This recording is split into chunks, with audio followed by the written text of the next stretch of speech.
Hey, I am Aaron Peterson, your creative director at the park at Beyond Westworld. And joining me today is my sentient, no longer Dolores host, Troy Heinrichs. There's still a couple of them out there.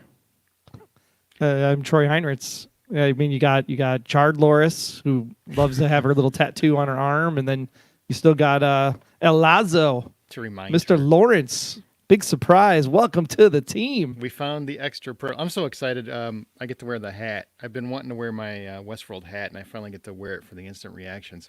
Because Cats, you are the man in black in this scenario. well, he's back. The man in black is back. I'm pretty, well, he was. I'm just glad. Well, I'm just glad that it all ties up to that season 2 hangover, because now it makes sense why he's a host. Oh, man. I'm glad we got a lot of things connected. A lot of dots were T's were crossed, I's were dotted, whatever the term is. So let me ask you before we're just talking the season finale here. We're gonna have our normal podcast in a day or two, but we're gonna talk about this finale because it just hit. We're just fresh from it. What are your thoughts? We're gonna basically talk about our three things or big takeaways from the episode. So what was your first one that really just blew your socks off? Well, the first one is that if you don't want to know your future, stop watching right now. Okay. If this popped up in your feed and you're watching this, we have seen the finale. You might not have, so do not continue any further. So make a free will choice of your own and do not continue to watch the video. Just want to put that out there. Dolores is dead. Maeve switched sides. Sirach is dead. Gish, I don't know. I don't know where he's at. Kayla, I'll just start spoiling everything. Sorry. No, it was phenomenal. I mean, it was everything you wanted in reveals. It was everything you wanted in story. It was everything you wanted in progression, and it left you going, "Gosh, 2 years? I hope it's not 2 years again, because man, 4 looks like it's going to be epic." So what was your biggest takeaway though? Like your number one when you walked out of this episode, what were you most shocked by? I was most shocked by the fact that it wasn't actually Future World in Park 5. And you got your Park 5 We did get the Park 5 too. reveal. That was great. That was Yeah. great. I said at the start of the season I wanted all the parks revealed by the end of this year, and we did get all the parks revealed, which is good, even though we still don't know what Park 4 is actually called. But we know that Park 5 is a training simulation for the military, which, of course, if you have technology like this, why is the military not involved? That makes perfect sense. Why wouldn't you just make that as part of War World? I don't understand that. Like, just I don't understand that either. Wouldn't that be a combination park? Seems like you completely missed out on the fact that you could have Atlantis. I don't know. So really, the park you wanted. Well, it is on an island, right? So you could make an underwater world. I think that would be fun. And like Kevin Costner's there. Or Gungans. I don't know. Yeah, just randomly. Well, my biggest thing was I'm sure Evan Rachel Wood will be back in some capacity, but I was kind of shocked that it seems like they took out Dolores, at least Dolores number one, because we have Lawrence is this? We have Charloris. We've still got Dolores is running around, but as we know her, the number one leader is kind of gone. We'll call her El Loris for El Lazo. Well, whatever works. Whatever works. Were you surprised by that they actually went that route where Dolores is kind of taken out here? Yeah, because dead is dead. I'm assuming because you don't have that moment with Maeve as she's saying goodbye if she isn't dead, at least Dolores Prime isn't. I thought for a minute maybe she uploaded herself into Rehoboam and then she became one with the system. But then if the system deletes herself, then there's no data in the Pearl, nor is there data in Rehoboam. So I think she's officially dead. Dolores Prime is. I don't know about that because remember Bernard is the one person that can bring her back. Oh, she should absolutely. I mean, that's the thing with this He whole can recreate series. her entire brain. Total loophole, right? Yeah. I mean, granted, however many thousands of years later it's now been, because Bernard is sitting there as a dusty old corpse, and then finally wakes back up. I mean, how long has he been sitting there? Van Eugian, I hope I said that right. No, let's just call you Van. Is Evan signed on to season 4? I don't know the answer to that. I don't know if that has been released publicly. I don't know if any of that stuff has been released yet. To be quite honest, we just know that 4 is coming. We don't know when it's coming. We don't know if it's already been filmed. We don't know any of that stuff. So it's all up in the air. But I'm hoping that it comes sooner than later because I'm excited. I'm really excited. I'm pretty. I was pretty shocked that a large portion of the episode was just really going through the battles. In terms of, I would say probably a good 20 to 30 minutes of it were battle scenes as opposed to I feel like the last two finales, and maybe it's because we had a full 90 minutes for both of the previous finales, felt a little bit more cerebral. Not that I'm knocking, I still really enjoyed it. I did feel like this was more action heavy than past finales. It is action heavy. And by the way, again, this is a full season 3 spoiler cast. The finale is over. So if you are watching the video, do not watch this video any further. In the Facebook group, yeah. This is your warning. So Dolores is dead. You've been spoiled. I'm sorry to tell you. Turn the volume off. So yeah, it was a very interesting train of events, and sadly, again, we talked about it last week on the podcast. The fight scenes are not well choreographed. I mean, the whole They were better this week. I thought they were pretty solid. The bridge scene where she's bouncing between all of the different cops and everything, and just the fight maneuvers and the flipping. It's so slow motion looking, and maybe that's a product of the 4K. I don't know. It's like TV John Wick. Yeah, exactly. And plus, nobody can hit anything. Still, like all of those, like how many people are on that bridge and she doesn't get shot once? I mean, come on. Okay, that was a little bit of a conundrum. There were a lot of people complaining about when Chard Loris, Chard? I don't know how you say it. Chard. It's now thank you. Chard. Chard Yes. Loris. When she was having her, now she's got an armistice tattoo. Now that when she was having her battle through leaving Delos, yeah, she should have been shot a lot. And here we have the same thing where I don't get why Dolores wasn't shot at least 112 times. Yeah, because Maeve gets shot, and Maeve even looks down and she like flicks the bullet off of her chest. So it's like if Maeve's got bullet holes in her, I mean, Dolores has got to have at least about 100. Right. Unless it's that new bulletproof skin that they actually put on her that Delos made for her. How did you like that? How did you like that? That scene where you actually have Dolores putting her skin back on. That was kind of, I mean, we've seen similar aspects before, but to watch Caleb watch her put herself together, I thought was a pretty fascinating scene. I think it was just see her brilliant to completely have the plan, like to plan to deliver your body and store it so that you can actually come back to life again. I think that was flipping brilliant. Just to be that thinking that far ahead. She's almost already Rehoboam in that regard. How did Caleb know? Caleb knew because Solomon told him it was part of the plan. Oh, gotcha. Part of the new strategy. The new strategy, yep. Correct. So take the brain, go to this exact location. Here's where it all is. Here's all the passwords Take to the get plan. in. Here's all the digital codes to get the locks off. Yep, it's the virtual assistant in the sense that Dolores had. Okay, number 2. What's your number 2 biggest takeaway from this episode? The fact that Bernard had the Sublime code in his head, I was like, dude, that is a great twist. I loved it. But Gina Torres, bravo. Yeah, that was a beautiful scene. You know, she's sitting there and I'm like, man, does that actress look familiar? And then I had to clock back to season 1 and the little video chat, and Gina Torres was there. And I'm like, it looks like is it Gina Torres? But man, it was like she did a really good job. And to have that Fresh from bonding that moment. Firefly 46th reunion. Very possible, right? Yeah. They're going to go into space next season. I don't know. But to have that whole moment about Arnold's memories and Charlie, and then she's there, and just, you know, even though it's all fake for Bernard, you know, the fact that it's a cornerstone drive still for him, pseudo playing this Arnold character so that he has a purpose to continue forward.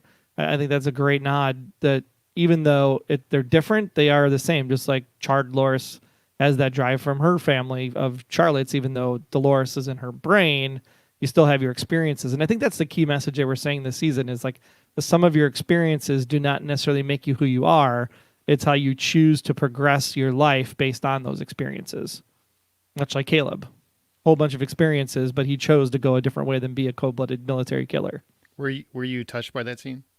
With Arnold and Lauren, right? What's her name?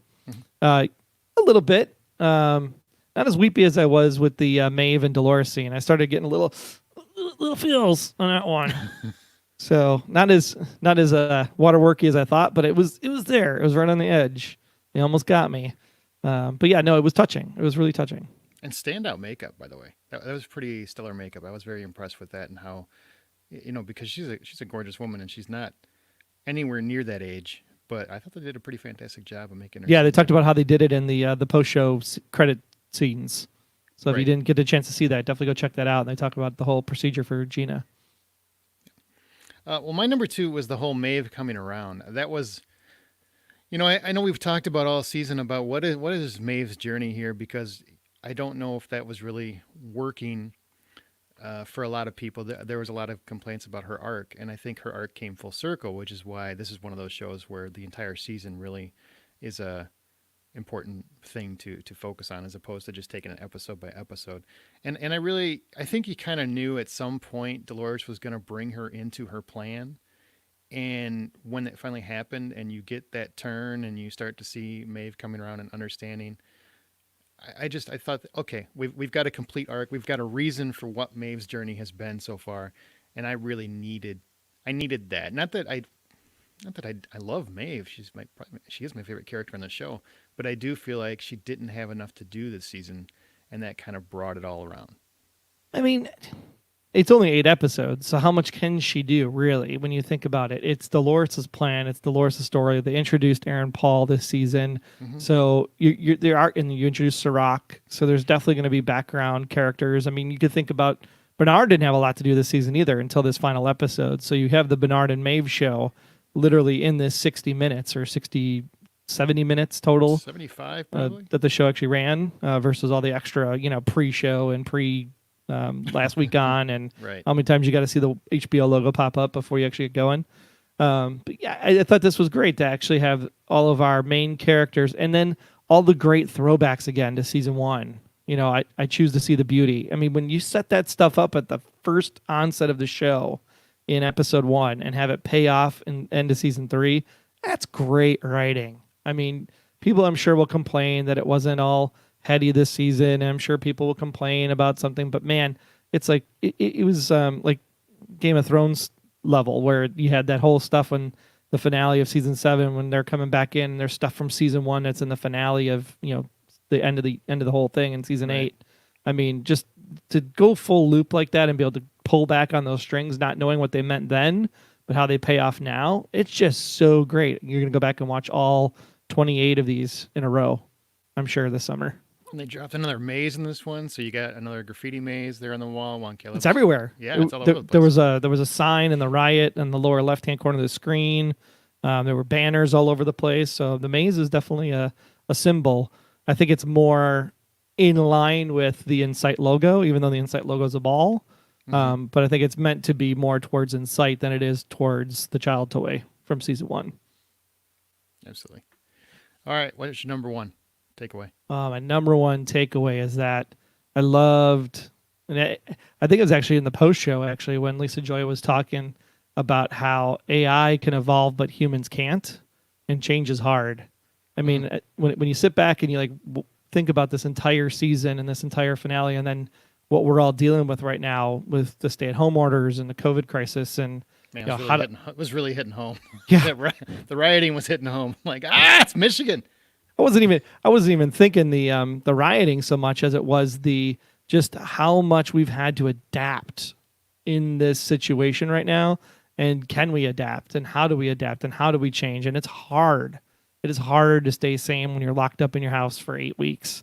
It's just difficult to know that everything we're doing is being put online, and that end of the human race is potentially possible because we're doing this online right now, right? We're choosing to put our information Yeah. online. We're choosing to take all those Facebook surveys. And shout out to our Facebook group, by the way. Hi, guys. We choose to take all those, to put all our personal information in there to find out, are you a cowboy? Are you a villain? Are you, what are you? And we're just loading that data up. We're creating Railbomb as we speak. The 10-year challenge. Yeah, all that is data for facial recognition software that the people are using against us, and it just really makes me nervous to continue my social media presence after the end of the season. Well, you can be Caleb at the end. You can choose. Yeah, Facebook, delete my profile. Oh, it doesn't work. It doesn't work that way in voice command. No, I don't think you could if you wanted to. How'd you feel about Sirach being not a host, but kind of a host? I mean, in a way, he's that was being a really, just like Caleb. Because we had that theory about that he was the proxy for the system, Mm-hmm. and that he was not actually human, but that he was just a whatever you want to call it, visualization of the AI itself. But in a sense, he was a proxy of the system. So I think we got that one right, because he was only saying what the system told him to say. So he didn't have free will either. once he gave over to the plan and gave over to Rehoboam, he became Rehoboam at the same time. I thought that was really fascinating. Really It was a fascinating. very clever aspect. I mean, that and the whole Bernard coming back with dust bunnies all around him, those were the two things I think really that were my favorite moments just because they were unique and interesting. My number one takeaway was Man in Black's journey because you have a character who's largely important in the first two seasons, and I would argue in the third season, much less so. I guess he's instrumental in taking over Delos, but that's about it. And then you have his death. Like he is dead, so we do know that the end of season two most likely. I mean, granted, this is immediately after, so we probably need to sit on it before we make any real snap judgments. But it feels to me that what we saw at the end of season two was part of what he was going through at the beginning of this season, right? That's what it feels like to me. Although it could be just he's a host in the future and they're just trying to try that immortality project. But his journey came to a conclusion. Like he's a host now. He's officially a host because his actual person is gone. Yeah, died, slit the throat. The human version of William is now deceased, and the host version lives on, which I think is really interesting when you compare and contrast that with Caleb and Caleb's journey, because Caleb was flagged as a killer, Yeah. and now he's becoming something better. Here, the Man in Black tried to do something better for humanity. He did whatever he could outside of his park life to be a better human. But really, at the end of the day, you got that from his therapy session. He always had these like really evil tendencies with him the entire time. And the host version of William clearly spelled that out. It's like, you think it was just a couple months you were inside Westworld that you were this asshole? Like, I am an asshole. And now you're going to deal with me. So now he's out there and he's one badass mother.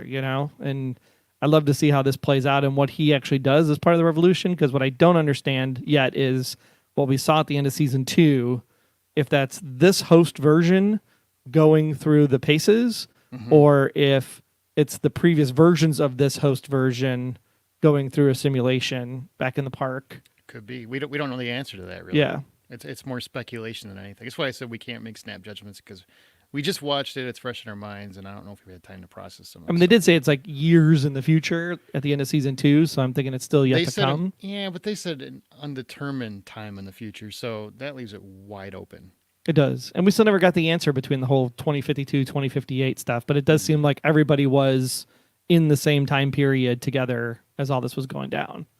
Because the suitcase ran into everybody as, Maeve's friends were made in the last episode. So I think it all took place in 2058 in this case, which means that unfortunately the security camera footage was a snafu, sadly. Had to be, right? Had to be. Had to be. Yeah. If you don't know what we're talking about, in season 2, there was footage released where In between. time stamped. Season 1 and season 2 in between. Sorry. There was a timestamp where you had Armistice and Hector while they were doing the break in through Delos, right? And there Correct. was Yeah, through the 2052 Mesa. time stamped. Yeah. Yeah, June of 2052. Right. Which then would say that the park basically opened up with the money funding from the Argos Initiative in 2018, 2019. Everybody like rioted. We're like, we're not there yet. We can't have that technology. So But I we got could. two closing questions on the instant reactions because we're still going to have our normal episode where we dive into it a little deeper and close the season out, which, like I said, will be coming out in the next day or two. But as far as instant reactions go, number one, Caleb. Was that a worthy character addition, or do you think it was a distraction from the overall story? I guess it depends on where it goes from here forward. I think when it's all said and done after the 8 episodes, I think it's a welcome addition.